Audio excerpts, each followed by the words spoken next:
Welcome back to the Bass Player University. This is George Mesa, and I think it'd be a very good time to talk about counting. How important is it? Do we even have to do it? Or do you already do it every single moment that you're playing? Best case scenario, in my opinion, no matter what it is, theoretical, rhythmic, compositional, practicing, during your lessons even. You shouldn't be thinking unless you're being asked to or approaching a brand new topic. It's best case scenario, and this is a broad thing. There's definitely right and wrong place for all kinds of ideas, musically and otherwise, learning anything really. But you do want to find what can very easily be labeled as the zone, or something along the lines of you finding, and no pun intended here, a rhythm or some kind of in the middle of the cake, so to speak, way to approach music as one whole thing, and not just rhythm, not just notes, not just technique. Counting can be the heartbeat.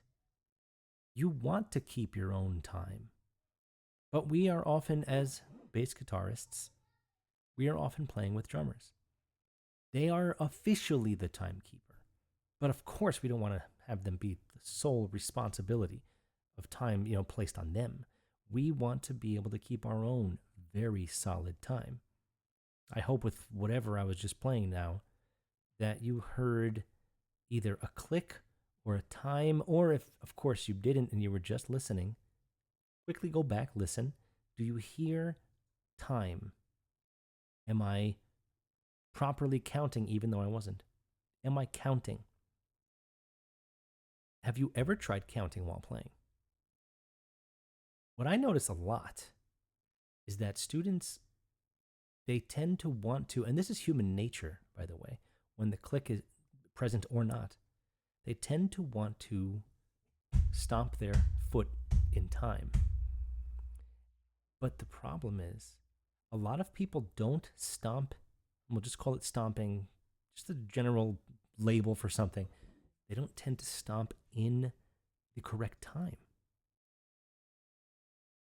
This is a huge problem because you can't be honest with yourself about your own time. You may be keeping a very loose time that's not necessarily to a click, to a drummer. Playing more often to a click will improve your playing away from the click. That is the goal. The goal is not to put a click on and have your band play to that click. The goal is to be able to play as if a click was there. One way to approach that is to count while you are playing. Take a stupid simple example. Something like this, right? See, my head is already bobbing quarter notes. Look at this. 1, 2, 3, 4. 1 and 2 and 3 and 4 and. Now, I'm not playing 16th.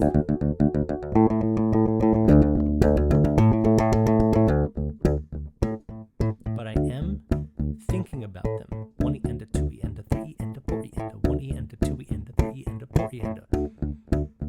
This is crucial when you're doing stuff like this.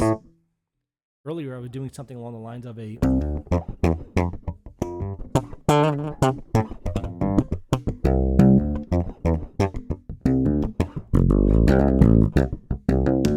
One and a 2 and a 4 and a 1 and a 2 and a 3 and a 4 and a 1 and a 2 and a 4 and a 1 and a 2 and a 3 and a 4 and a. Now, I played every single 16th note there, whether there were ghost notes or not. That is not the goal. You want to be able to play through any phrase, no matter what it is. Count your 16ths straight through, and don't get caught in the habit of only saying the ones that you're playing. That is good too. We have like a 1, a 2, a 3, a 4, and a 1, a 2, a 3, and a 4, and 1. That's good. And it's actually pretty tough to do at first. But you want to be able to play through an entire phrase of any kind of melody or bass line and retain counting 16ths. the whole time. 1E and a 2E and a 3E and a 4E and a 1E and a 2E and a 3E and a 4E and a 1 and a 2E and a 3E and a 4E and a 1E and a 2E and a 3E and a 4E and a 1.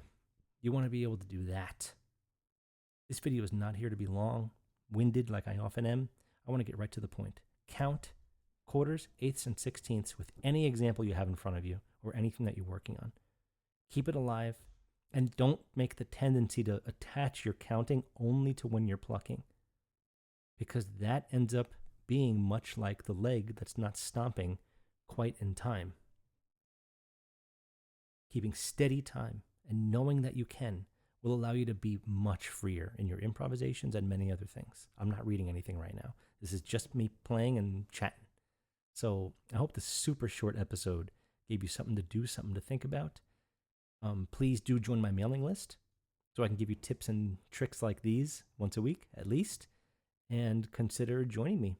I've been teaching for almost 30 years, and this is just one of the many ways that I approach all bass lines, all melodies, and so on. Thank you so much, and I'll see you next time.